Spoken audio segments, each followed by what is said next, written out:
Ya, jelang pertandingan Timnas Garuda melawan Timnas Jepang yang akan digelar malam ini, berbagai tahapan masuk stadion sudah dipersiapkan. Face recognition atau scan wajah menjadi tahapan masuk baru dan hal ini diberlakukan dengan tujuan keamanan supporter.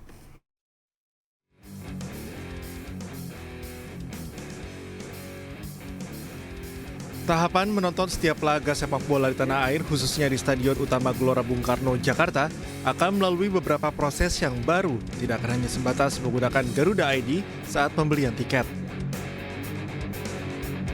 Pasalnya, saat hendak masuk Stadion GBK akan ada proses scan wajah atau face recognition yang diklaim tidak akan mengalami gangguan sinyal, sehingga berdampak pada antrean supporter masuk stadion.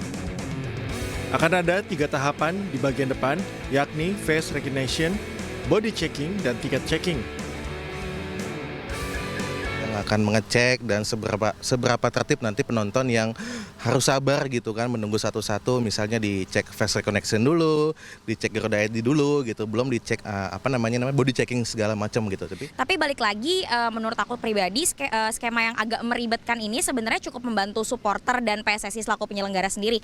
Karena dengan begitu orang-orang yang masuk ke dalam stadion itu bisa dipantau dengan baik sehingga dapat meminimalisir terjadinya hal-hal yang mungkin merugikan atau tidak menyenangkan.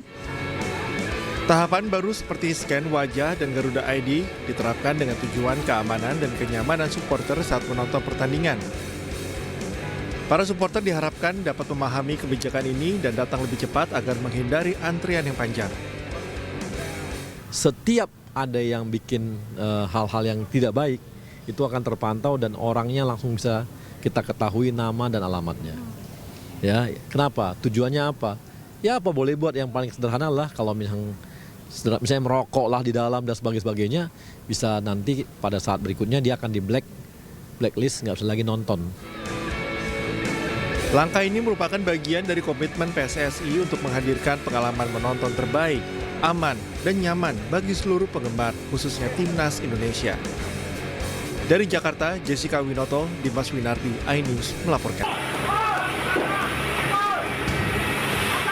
Kobaran api dan asap hitam pekat membumbung tinggi dari sebuah perusahaan pengolahan limbah B3 di Desa Weninggalih, Kecamatan Jonggol, Kabupaten Bogor, Jawa Barat pada Kamis sore.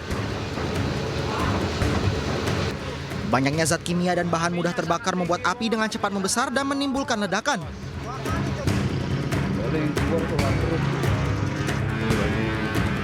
Akibat peristiwa ini, 7 orang mengalami luka bakar hingga harus dilarikan ke Rumah Sakit Umum Daerah Cilengsi untuk mendapatkan perawatan medis.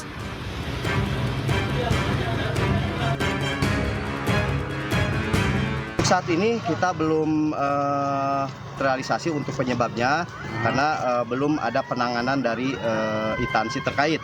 Untuk korban sendiri, Pak? Untuk korban sendiri tidak ada korban, hanya beberapa luka saja. Ini sedang ditangani di rumah sakit. 9 mobil pemadam kebakaran telah dikerahkan ke lokasi. Usai 6 jam melakukan upaya pemadaman, api mulai berhasil dijinakan. Sementara itu belum diketahui pasti penyebab kebakaran. Dari Kabupaten Bogor, Jawa Barat, Cahyat Supriyatna, iNews melaporkan.